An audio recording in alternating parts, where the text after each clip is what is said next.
Hello, this is doctor Snigdha. Welcome to my channel.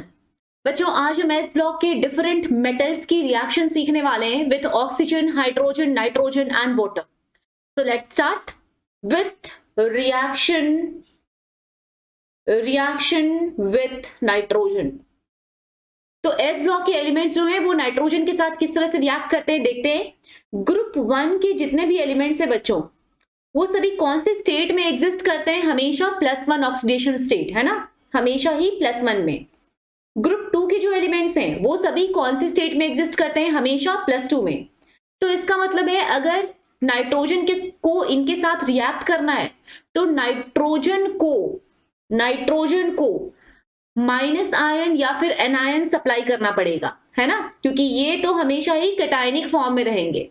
जैसे lithium है, lithium क्या होगा, वो हमेशा ही Li+ फॉर्म में रहेगा। तो सॉल्ट बनाने के लिए तो एक कैटायन और एक एनायन चाहिए ना। इसका मतलब है नाइट्रोजन बनेगा सप्लायर ऑफ एनायन। और नाइट्रोजन किस तरह से सप्लाई करेगा एनायन को? ये जो N2 है, इसके अंदर क्या है पता है आपको? N2 के अंदर होता है N ट्रिपल बॉन्ड N, है ना। पहले तो ये वाला बॉन्ड ब्रेक होगा, तीनों बॉन्ड। अब बच्चों, तीनों बॉन्ड को ब्रेक करना मुश्किल है। तीनों बॉन्ड ब्रेक होंगे, फिर क्या बनेगा? 2 नाइट्रोजन बनेगा। उसके बाद ये जो 2 नाइट्रोजन बना है, ये नाइट्रोजन इलेक्ट्रॉन को गेन करेगा। कितने इलेक्ट्रॉन को? नाइट्रोजन के आउटर मोस्ट शेल में कितने इलेक्ट्रॉन्स होते हैं? 5 इलेक्ट्रॉन। वो 3 इलेक्ट्रॉन को अगर गेन कर लेता है तो उसकी ऑक्टेट कंप्लीट हो जाती है ना। आउटर मोस्ट शेल में 8 इलेक्ट्रॉन आ जाएंगे। इसका मतलब नाइट्रोजन जो है वो 3 इलेक्ट्रॉन को गेन करेगा और किसमें चला जाएगा? N-3 में। इसे हम कहते हैं नाइट्राइड। This is nitride. अब नाइट्रोजन को इतने सारे इलेक्ट्रॉन मिलेंगे कहां से? तो नाइट्रोजन को मिलेंगे इतने सारे इलेक्ट्रॉन लिथियम से। लिथियम अच्छा मेटल है, लिथियम मेटल है। ग्रुप 1 और ग्रुप 2 के जो मेटल्स होते हैं वो बहुत इजीली इलेक्ट्रॉन को लूज करते हैं और खुद कन्वर्ट हो जाते हैं कैटायन में। ये जो इलेक्ट्रॉन लूज किए हैं वही इलेक्ट्रॉन जाकर नाइट्रोजन अब्सॉर्ब करेगा। ओके, तो लिथियम क्या कर रहा है? लिथियम इलेक्ट्रॉन को लूज करके Li+ में कन्वर्ट हो रहा है। ऐसा 3 लिथियम होगा, 3 ये और ये वाला जो N-3 है उसमें 3 इलेक्ट्रॉन चाहिए, वो आपको अल्टीमेटली लिथियम से ही मिल रहे हैं। Okay fine. तो इस तरह से कॉम्बिनेशन होती है। N-3 कंबाइन करता है, N-3 आयनिक बॉन्ड बनाता है विथ Li+ या फिर कोई और सा भी मेटल, ठीक है, मेटल आयन। अब ये जो पूरा कंपाउंड बना इसको आप क्या बोलोगे? थोड़ा देख लो। Li के ऊपर प्लस चार्ज होता है, N के ऊपर कितना चार्ज? -3 चार्ज। इसका +1 इधर आया, इसका 3 इधर गया, तो ये क्या बन गया? Li3N। इसे हम कहते हैं लिथियम नाइट्राइड। लिथियम नाइट्राइड, ठीक है, लिथियम नाइट्राइड। अब कौन है जो लिथियम नाइट्राइड बनाएंगे या कौन है जो नाइट्राइड बनाएंगे? लिथियम नाइट्राइड और लिथियम बनाएगा, लेकिन नाइट्राइड्स कौन से मेटल बना सकते हैं ये हमें चेक करना है। बच्चों, नाइट्राइड बनाने के लिए सबसे पहले आपने क्या किया है पता है? ये जो नाइट्रोजन है ना, इसका ये ट्रिपल बॉन्ड ब्रेक हुआ है। तो नाइट्रोजन के ट्रिपल बॉन्ड को ब्रेक करना इज नॉट दैट इजी, ठीक है। आपको बॉन्ड डिसोसिएशन एनर्जी, एक हाई बॉन्ड डिसोसिएशन एनर्जी चाहिए होगी, तभी ये नाइट्रोजन का बॉन्ड टूटेगा, ठीक है, और 2 नाइट्रोजन के एटम्स बनेंगे। अब इतनी सारी हाई बॉन्ड डिसोसिएशन एनर्जी कहां से आएगी? तो देखते हैं। Li+ जो है ना, Li+ वो जब N-3 के साथ कंबाइन करता है तो क्या बनता है? Li3N बनता है। यही होता है। ये जो Li3N बना है ये एक आयनिक कंपाउंड है ना, ये है एक आयनिक कंपाउंड। जब भी कोई आयनिक कंपाउंड बनता है, क्यों बनता है? कैटायन और एनायन के अट्रैक्शन के कारण। जब भी कभी आयनिक कंपाउंड बनेगा उसके अंदर जरूर इलेक्ट्रोस्टैटिक फोर्स ऑफ अट्रैक्शन होगी, और दुनिया में जितने भी फोर्सेस ऑफ अट्रैक्शन हैं वो सभी हमेशा एनर्जी रिलीजिंग प्रोसेस होते हैं। तो लिथियम जब N- से अट्रैक्टेड होकर Li3N बनाएगा, आयनिक कंपाउंड बनाएगा, लैटिस बनाएगा, आयनिक लैटिस, तो साथ में एनर्जी रिलीज होगी। इस रिलीज्ड एनर्जी को हम कहते हैं लैटिस एनर्जी। तो 1 मोल लैटिस का जब बनता है, उसके बनते वक्त जो भी एनर्जी रिलीज होती है उसे ही हम लैटिस एनर्जी कहते हैं, है ना। अब ये जो लैटिस एनर्जी है, ये तो रिलीज्ड अमाउंट ऑफ एनर्जी है। ये लैटिस एनर्जी ही हम यहां पर काम में लेंगे। किसमें काम में लेंगे? इस रिलीज्ड एनर्जी को हम काम में लेंगे बॉन्ड को डिसोसिएट करने के लिए। समझ में आ रही है बात? ओके। अब जहां पर ये रिलीज्ड एनर्जी बहुत है, बहुत अच्छी बात, इस एनर्जी की हेल्प से नाइट्रोजन का बॉन्ड तोड़ दिया जाएगा। लेकिन अगर ये रिलीज्ड एनर्जी कम है, फिर तो नाइट्रोजन का बॉन्ड तोड़ पाना मुश्किल है। हम इतनी भी एनर्जी सप्लाई नहीं कर सकते बाहर से, ठीक है। तो उस केस में क्या होगा? अगर लैटिस एनर्जी की वैल्यू बहुत कम है ड्यूरिंग फॉर्मेशन ऑफ नाइट्राइड, अगर रिलीज्ड एनर्जी बहुत कम है, तो फिर नाइट्रोजन इनकमिंग N2 के बॉन्ड को तोड़ पाना मुश्किल होगा और फिर उस केस में नाइट्राइड नहीं बनेगा। ओके, तो नाइट्राइड बनाने के लिए सबसे एसेंशियल क्या है? नाइट्राइड फॉर्म करना है। नाइट्राइड फॉर्मेशन के लिए सबसे इंपॉर्टेंट है बॉन्ड एनर्जी सप्लाई करना, बॉन्ड डिसोसिएशन एनर्जी सप्लाई करना। और वो कौन सप्लाई करेगा? लैटिस एनर्जी सप्लाई करेगा, लैटिस एनर्जी। तो लैटिस एनर्जी जहां पर ज्यादा होगी वहां पर नाइट्राइड फॉर्मेशन अधिक होगा, ठीक है। ओके, अब लैटिस एनर्जी कब ज्यादा होगी? तो लैटिस एनर्जी ज्यादा होती है तब, लैटिस एनर्जी अधिक होती है अगर साइज ऑफ कटायन छोटा होता है, ठीक है। साइज ऑफ कटायन छोटा होगा तो लैटिस एनर्जी ज्यादा होगी और फिर वो लैटिस एनर्जी हम यूज करेंगे बॉन्ड को डिसोसिएट करने में और फिर नाइट्राइड बनेगा। तो नाइट्राइड बनने के लिए क्या इंपॉर्टेंट है बच्चों? साइज ऑफ कटायन छोटी होनी चाहिए, राइट। ओके, अब हम किसकी बात कर रहे हैं? हम बात कर रहे हैं ग्रुप 1 और ग्रुप 2 की। किसकी साइज अधिक होती है, किसकी साइज कम होती है? साइज ऑफ ग्रुप 2 कटायन हमेशा ही छोटी होती है when compare to size of group 1 cation. तो बताओ अधिक नाइट्राइड किस केस में बनेंगे? ग्रुप 2 के केसेस में। ग्रुप 2 के जितने भी मेटल्स होते हैं वो सभी नाइट्राइड बनाते हैं, ठीक है। ओके, ग्रुप 1 वाले में सिर्फ और सिर्फ लिथियम होगा जो नाइट्राइड बनाएगा क्योंकि वो छोटा है, ठीक है। तो साइज, हाँ साइज तो हमने लिख लिया। ग्रुप 1 और ग्रुप 2। अब ग्रुप 1 और ग्रुप 2 में सबसे पहले ग्रुप 1 फर्स्ट वाला जो है, इसमें लिथियम की बात कर रहे हैं। Lithium plus N2 will form Li3n, right. क्योंकि आपको पता है लिथियम की लैटिस एनर्जी Li प्लस की साइज छोटी होती है, इसकी साइज छोटी होती है, देयरफॉर Li3n की लैटिस एनर्जी अधिक होगी और फिर नाइट्रोजन का बॉन्ड तोड़ देगा ये। ओके, लेकिन बाकी सारे जो है ना, Na plus N2, K plus N2 या फिर Rb प्लस N2 या फिर आपका CS प्लस N2, इन सभी में कोई रिएक्शन नहीं होगी, no reaction. Okay fine. Group 2 में आ जाते हैं। ग्रुप 2 में जितने भी मेटल्स हैं वो सभी नाइट्राइड फॉर्म करते हैं। सबसे पहला आपका beryllium plus nitrogen, magnesium plus nitrogen, okay, calcium plus nitrogen, strontium plus nitrogen, barium plus nitrogen, radium plus nitrogen, ये सभी नाइट्राइड फॉर्म करेंगे। क्या नाइट्राइड बनेगा? बेरियम के ऊपर 2 प्लस चार्ज, N के ऊपर -3, तो Ba3N2, ठीक, Be3N2,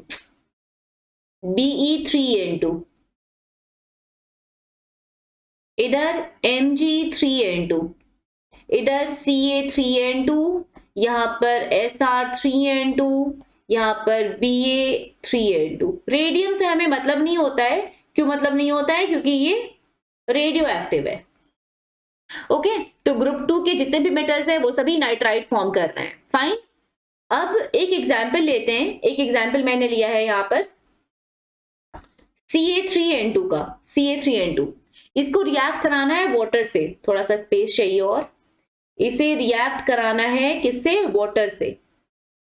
तो नाइट्राइड की रिएक्शन वाटर के साथ बहुत फेमस होती है, नाइट्राइड प्लस वाटर। अब देखो किस तरह से रिएक्शन होगी, Ca3N2, इसमें तो कौन है? Ca2 प्लस है और N-3 है ना। H2O में देखोगे तो कौन मिलेगा आपको? H प्लस मिलेगा और कौन मिलेगा? OH माइनस मिलेगा। Ca2 प्लस किसके साथ कंबाइन करेगा? OH माइनस के साथ, ये है ना। N-3 किसके साथ कंबाइन करेगा? H प्लस के साथ। तो ये क्या बन रहा है? N-3 को 3 H प्लस चाहिए होंगे, NH3, Ca को 2 OH माइनस चाहिए होंगे, मतलब CaOH होल 2 बन गया, और क्या बन गया? NH3। ये जो है ना NH3, ये होता है अमोनिया, ठीक है। तो अमोनिया की प्रिपरेशन में भी जब आप ग्रुप नंबर 15 सीखोगे पी ब्लॉक में, तभी अमोनिया की प्रिपरेशन मेथड में ये आएगा। एक नाइट्राइड को वाटर से ट्रीट करने पे हाइड्रोक्साइड बनता है और अमोनिया बनता है। ओके, नाउ जैसे नाइट्राइड है ना, वैसा ही बिल्कुल है P-3 फॉस्फाइड। आपको पता है ये बात, नाइट्रोजन और फॉस्फोरस दोनों सेम फैमिली के मेंबर हैं। तो नाइट्रोजन अगर -3 3 इलेक्ट्रॉन को गेन करके ऑक्टेट कंप्लीट कर सकता है, तो फॉस्फोरस भी 3 इलेक्ट्रॉन को गेन करके ऑक्टेट कंप्लीट कर सकता है, right. Okay, so P-3 is phosphide. मुझे लिखना है कैल्शियम फॉस्फाइड, तो क्या लिखूं? Ca3P2, कैल्शियम का 2 इधर चला आया है, फॉस्फोरस का 3 उधर चला गया है, Ca3P2। इसे हम ट्रीट करने जा रहे हैं H2O के साथ। अब देखो क्या होगा, ये है Ca2 प्लस, ये है P-3, ओके। यहां पर क्या है? H प्लस और OH माइनस। अब Ca2 प्लस और OH माइनस ये कंबाइन करके क्या बनाएंगे? CaOH होल 2, ये बना दिया CaOH होल 2। ये क्या बनाएगा? PH3, है ना, PH3। ये जो PH3 है इसको हम कहते हैं फॉस्फीन, फॉस्फीन। तो अमोनिया मिला था आपको Ca3N2 को पानी से ट्रीट करने पे, Ca3P2 को पानी से ट्रीट करने पे आपको मिला है फॉस्फीन। Okay, fine. ओके बच्चों, नेक्स्ट है reaction with oxygen. Reaction with oxygen, एक बात हमेशा ध्यान रखना, एक लैटिस की स्टेबिलिटी के लिए क्या इंपॉर्टेंट है? Stability of a lattice, stability of a lattice के लिए इंपॉर्टेंट है कि जो आयंस हैं उनकी साइज कंपैरेबल हो, मतलब कैटायन की साइज और एनायन की साइज आपस में कंपैरेबल रहे, ठीक है। जैसे कि एक बड़ा कैटायन है तो एक बड़ा एनायन होना चाहिए, बड़ा कैटायन है तो एक बड़ा एनायन होना चाहिए, छोटा कैटायन है तो छोटा एनायन होना चाहिए, छोटा कैटायन है तो छोटा एनायन होना चाहिए, ठीक है। मान लो अगर कोई ऐसा केस है, एक बड़ा कैटायन छोटा सा एनायन, बड़ा सा कैटायन छोटा सा एनायन, बड़ा सा कैटायन छोटा सा एनायन, तो उस केस में क्या होगा? कैटायन और कैटायन थोड़े ज्यादा क्लोज आ जाएंगे, और इस क्लोजनेस के कारण, इस प्रॉक्सिमिटी के कारण उनके बीच में रिपल्शन स्टार्ट हो जाएगी। तो रिपल्शन यहां पर होगी, और इस रिपल्शन के कारण स्टेबिलिटी डिक्रीज हो जाएगी। हमेशा ही स्टेबिलिटी डिक्रीज हो जाती है आउट ऑफ रिपल्शन। सिमिलरली अगर ये उल्टा भी होता ना, एनायन छोटा सा कैटायन, बहुत बड़ा एनायन छोटा सा कैटायन, तो फिर अगेन यहाँ पर क्या होता? एनायन एनायन पास आ जाते और यहाँ पर भी होता रिपल्शन और स्टेबिलिटी घट जाती। तो इनमें स्टेबिलिटी अधिक होती है, इनमें स्टेबिलिटी कम हो जाती है, ठीक है। यहाँ पर स्टेबिलिटी कम हो जाती है। तो अब कंपैरेबल साइज होना of cation and anion is important for a lattice to be stable. Okay, now मेरे पास है ऑक्साइड के कुछ, ऑक्सीजन के कुछ आयंस, जैसे O2 minus, this is oxide, है ना, ये ऑक्साइड है। O2 2 माइनस, ये क्या है? Peroxide, peroxide. अच्छा, पेरोक्साइड में एक ऑक्सीजन पे कितना चार्ज हो जाएगा? 1 माइनस, O माइनस, ठीक। ओके, 2 पे 2 माइनस है तो 1 पे 1 माइनस है। Then O2 minus, this is super oxide. O2 के ऊपर सिर्फ 1 माइनस इज सुपर ऑक्साइड, मतलब एक ऑक्सीजन पे कितना चार्ज हो गया? -0.5। Fine, first is oxide, then we have peroxide और सुपर ऑक्साइड। ये सभी किसके रेडिकल्स हैं? ऑक्सीजन के, ऑक्सीजन के एनायंस है, ठीक है। अब एक बात समझना आप, अगर मुझे ग्रुप 1 के मेटल्स को लिखना है, ग्रुप 1 के ऊपर चार्ज कितना होता है? 1 पॉजिटिव, है ना? ओके, तो K plus I have written, K plus और O2 माइनस। अब इसका 1 इधर जाएगा, इसका 2 इधर जाएगा, क्या बन जाएगा? K2O, ये है पोटेशियम ऑक्साइड, ठीक। Next K plus O2 2 minus, इसका 2 इधर जाएगा, इसका 2 इधर जाएगा, इसका 1 इधर जाएगा, ये क्या बन जाएगा? K2O2, ये क्या है? पोटेशियम पेरोक्साइड, क्योंकि मैंने पेरोक्साइड आयन से स्टार्ट किया है। And the last one is K plus O2 पे 1 माइनस, 1 प्लस नीचे गया, 1 माइनस नीचे गया, और ये क्या बन गया? KO2। This is potassium superoxide. So first is potassium oxide, then we have potassium peroxide, then we have potassium superoxide. ठीक है? इनको थोड़ा अच्छे से ध्यान से देखो। K2O, इसमें मेटल और ऑक्सीजन की रेशियो कितनी है? 2:1, है ना? उसके बाद वाले में मेटल और ऑक्सीजन की रेशियो कितनी है? 1:1। उसके बाद वाले में मेटल और ऑक्सीजन की रेशियो कितनी है? 1:2, है ना? 1:2। हम इसको 1:2 नहीं बोलकर 0.5:1 भी बोल सकते हैं, ठीक? ओके, 0.5:1 भी बोल सकते हो, सही है। अब आप ये सोचो कि आपको एक सुपर ऑक्साइड बनाना है, तो सुपर ऑक्साइड को बनाने के लिए मेटल और ऑक्सीजन की रेशियो बस 0.5:1 है, एटॉमिक रेशियो। इसका मतलब एक ऐसा मेटल चाहिए होगा जिसकी साइज बड़ी हो, है ना? क्योंकि लगभग आधे मेटल पे 1 ऑक्सीजन है। पेरोक्साइड में तो 1 ऑक्सीजन पे 1 मेटल है, उसके ऊपर वाले केस में 2 मेटल पे 1 ऑक्सीजन है, तो 2 मेटल की आपस में मिलाकर साइज 1 ऑक्सीजन के बराबर करनी है। मतलब ऑक्साइड के लिए, ऑक्साइड बनाने के लिए, फर्स्ट वाले केस के लिए आप अगर एक छोटा मेटल रखोगे तो आपका काम हो जाएगा, लेकिन सुपर ऑक्साइड बनाने के लिए आपको एक बड़ा मेटल रखना पड़ेगा। बड़ा मेटल रहा तो उसका आधा साइज भी ऑक्सीजन के साइज के कंपैरेबल होना चाहिए, और हो जाएगा, है ना? ओके, तो ये हमेशा ध्यान रखो, सुपर ऑक्साइड बनाने के लिए बड़े मेटल चाहिए होते हैं, ऑक्साइड छोटे मेटल्स भी बना देते हैं, ठीक? Okay, now group 1 and group 2, group 1 and group 2। सबसे पहले फर्स्ट वाला ग्रुप 1 देखते हैं, लिथियम, है ना? ये क्या है पहला वाला? हमेशा लिथियम। लिथियम को अगर ऑक्सीजन के साथ ट्रीट करोगे तो क्या बनता है? ऑक्साइड, ठीक? ये पेरोक्साइड नहीं बनाता। वहीं जो सोडियम है वो ऑक्सीजन के साथ क्या बनाता है? ऑक्साइड भी बना सकता है, पेरोक्साइड्स भी बना सकता है, ठीक है? इसकी साइज थोड़ी बड़ी हो गई है ना, तो अब पेरोक्साइड भी बन सकता है। इसके बाद पोटेशियम, रुबीडियम और सीजियम, ये सभी ऑक्सीजन के साथ क्या बनाते हैं? ये ऑक्साइड भी बना सकते हैं, ये पेरोक्साइड भी बना सकते हैं, और ये सुपर ऑक्साइड भी बना सकते हैं, ठीक है? ये कुछ भी बना सकते हैं, ऑक्साइड भी, पेरोक्साइड भी, सुपर ऑक्साइड भी। फाइन। ग्रुप 2 में आते हैं। ग्रुप 2 में जो आपका सबसे छोटा वाला बेरिलियम है वो क्या बनाएगा? सिर्फ ऑक्साइड। मैग्नीशियम है वो क्या बनाएगा? सिर्फ ऑक्साइड, ओके?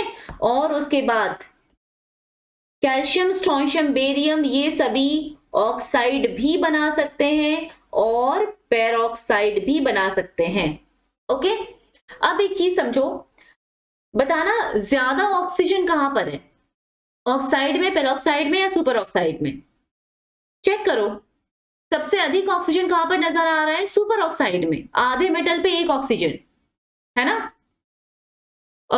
पेरोक्साइड में क्या है? 1 मेटल पे 1 ऑक्सीजन, और ऑक्साइड में क्या है? 2 मेटल पे 1 ऑक्सीजन। तो सबसे ज्यादा रिच इन ऑक्सीजन कौन है? सुपर ऑक्साइड, फिर पेरोक्साइड, फिर ऑक्साइड, ठीक है? तो अगर आप एक ऑक्साइड को और ज्यादा ऑक्सीजन देते हो तो क्या बना लेगा? पेरोक्साइड बना लेगा। तो K2O को अगर और ऑक्सीजन के प्रेजेंस में हीट कर दोगे ना तो K2O2 बनेगा, और ज्यादा ऑक्सीजन देंगे तो क्या बनेगा? सुपर ऑक्साइड बनेगा। समझ गए? अब हमें ऑक्साइड, पेरोक्साइड, सुपर ऑक्साइड, इनके बीच में कुछ रिलेशन लिखना है। तो O2 minus is your oxide, then you have O2 2 minus और लास्ट में यू हैव O2 माइनस, ठीक है, सुपर ऑक्साइड। अब थोड़ा इन सब के बीच में कंपैरिजन समझ लेते हैं। O2 minus, first one is oxide, लिख लो, सेकेंड वन इज पेरोक्साइड और तीसरा वाला है सुपर ऑक्साइड। सबसे पहले इनकी मैग्नेटिक नेचर देखनी है। मैग्नेटिक नेचर के लिए क्या होता है पता है, total number of electrons check करते हो, तो total number of electrons O2 minus में कितने होंगे? ऑक्सीजन के पास होता है 8 इलेक्ट्रॉन्स प्लस 2, इसका मतलब हो गया 10। O2 2 माइनस के पास कितना? 16 प्लस 2 दैट इज 18 इलेक्ट्रॉन्स, और O2 माइनस के पास कितना? 17 इलेक्ट्रॉन्स, ठीक है। तो टोटल इलेक्ट्रॉन्स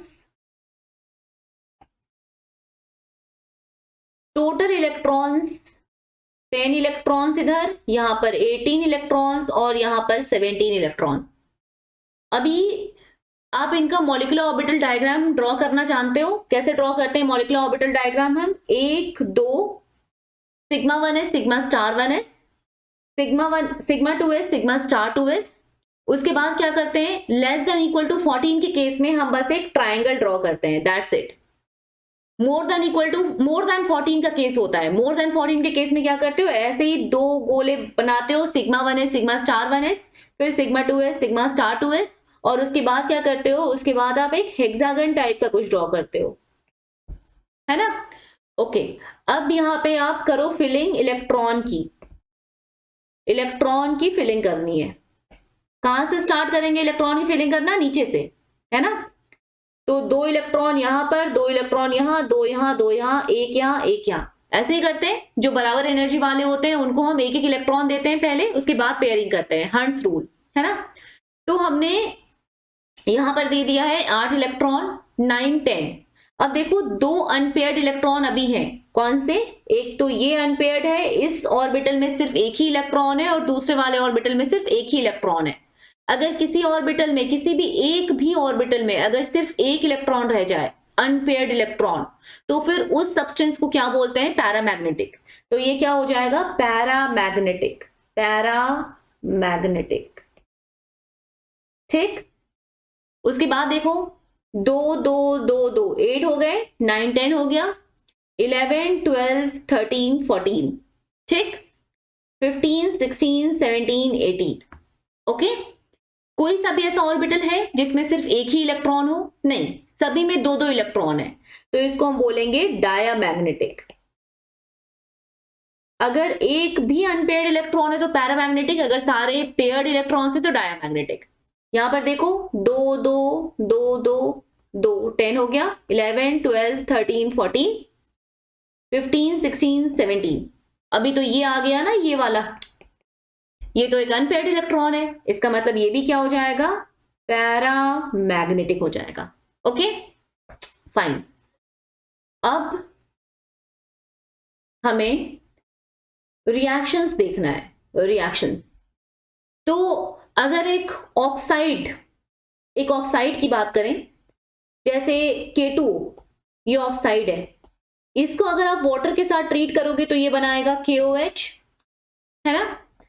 अगर आप एक पेरोक्साइड ले लेते हो, पेरोक्साइड, इसे अगर आप वाटर के साथ ट्रीट करोगे, कोई सा भी पेरोक्साइड को वाटर के साथ ट्रीट करोगे तो क्या बनेगा? हाइड्रोक्साइड तो बनेगा ही बनेगा, और बनेगा H2O2, ठीक है। H2O2 कहां से बन रहा है बता देती हूं, यहां पर K2O2 है, इसका मतलब क्या है? K प्लस है और O2 के ऊपर 2 माइनस है। इधर क्या है? H प्लस है और OH माइनस है, ठीक है। K प्लस OH माइनस के साथ कंबाइन करके क्या बना लिया? KOH बना लिया। और H प्लस O2 2 माइनस के साथ कंबाइन करना चाह रहा है, कितने H प्लस चाहिए होंगे? 2 चाहिए होंगे, H2O2। Okay fine. नेक्स्ट, अगर सुपर ऑक्साइड हो, सुपर ऑक्साइड को अगर वाटर के साथ ट्रीट करना है तो क्या होता है? KOH तो बनता ही है, H2O2 भी बनता ही है, लेकिन साथ में ऑक्सीजन भी बनता है। Okay fine. Now reaction with salt. तो है हमारे पास K2O और HCl, क्या बनेगा KCl, KCl और H2O, यही तो होता है ना, एक मेटालिक ऑक्साइड और एसिड मिलकर क्या बनाते हैं, सॉल्ट और वाटर बनाते हैं। ओके, अगर मान लो K2O2 है और HCl है तो क्या बनेगा, KCl और H2O2। फाइन।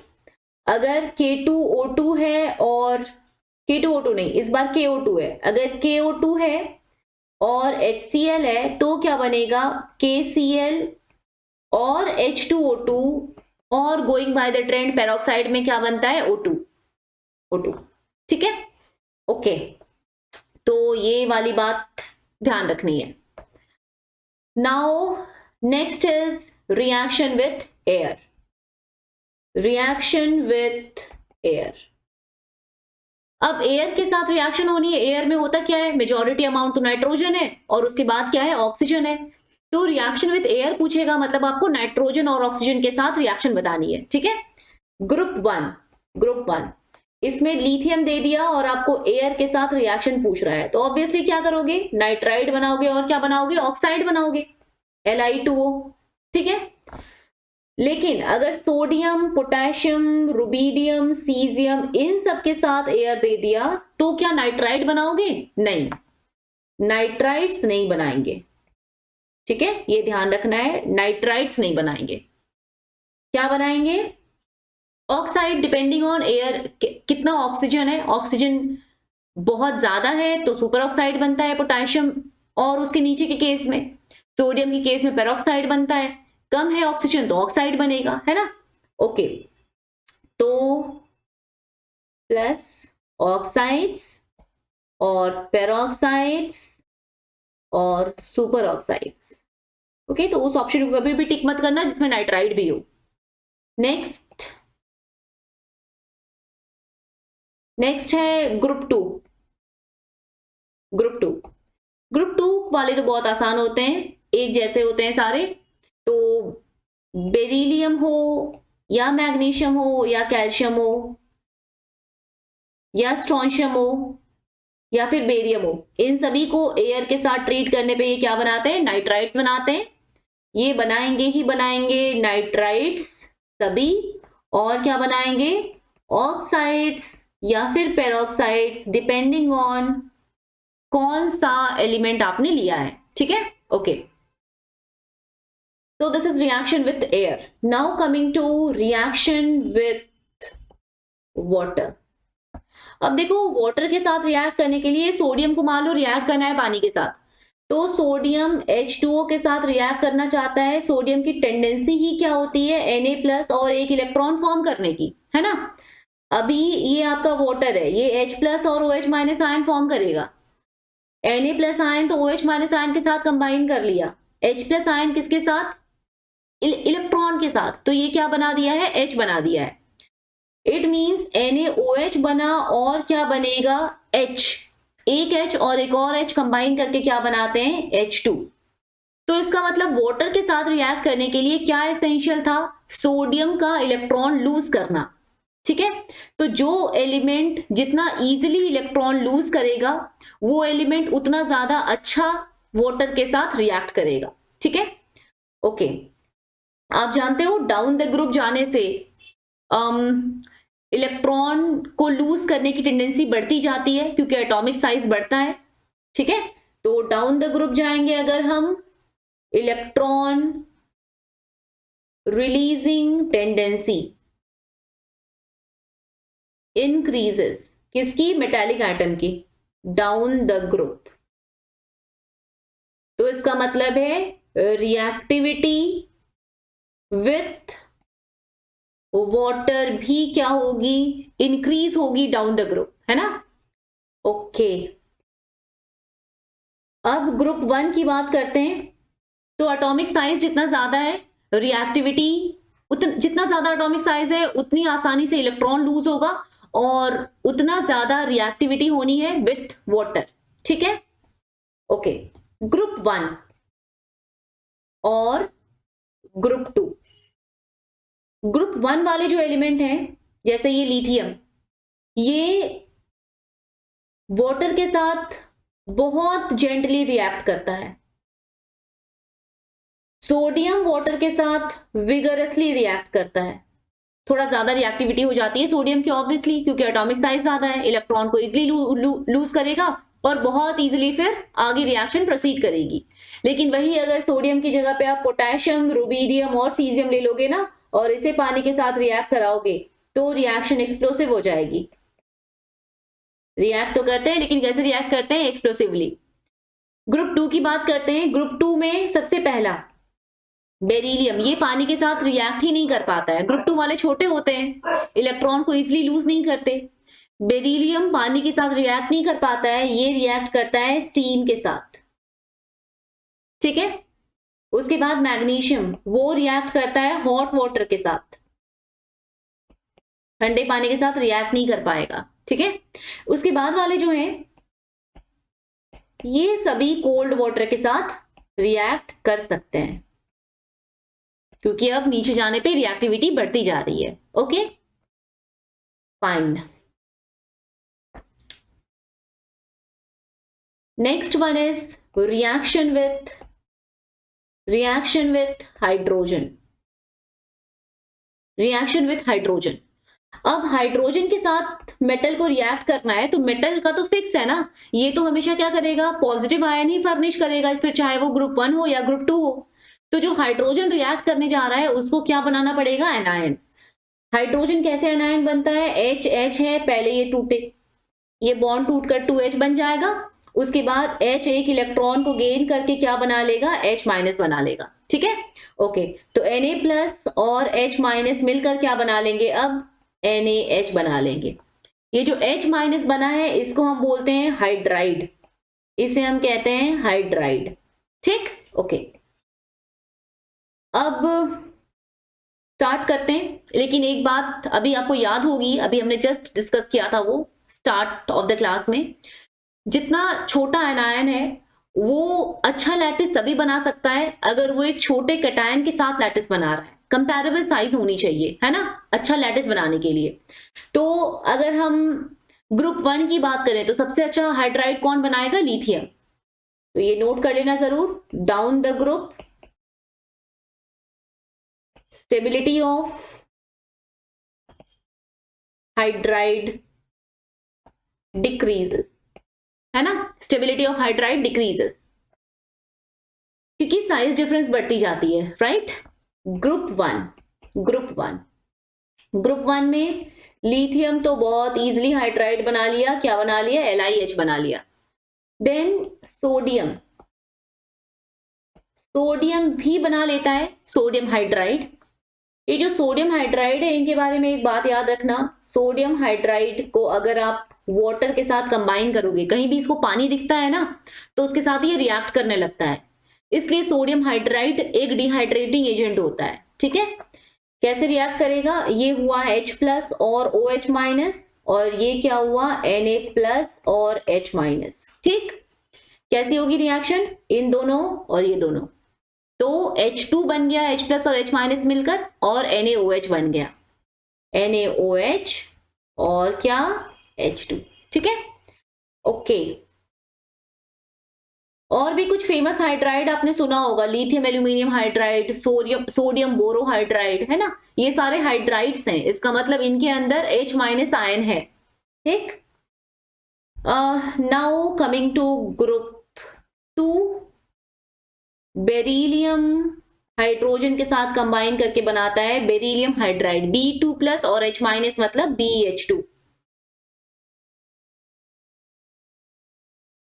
ये सभी हाइड्रोजन के साथ कंबाइन करके क्या बनाते हैं? हाइड्राइड बनाते हैं। जैसे फर्स्ट केस में बनेगा MgH2, सेकेंड केस में CH2, नेक्स्ट केस में SrH2 और फिर BH2।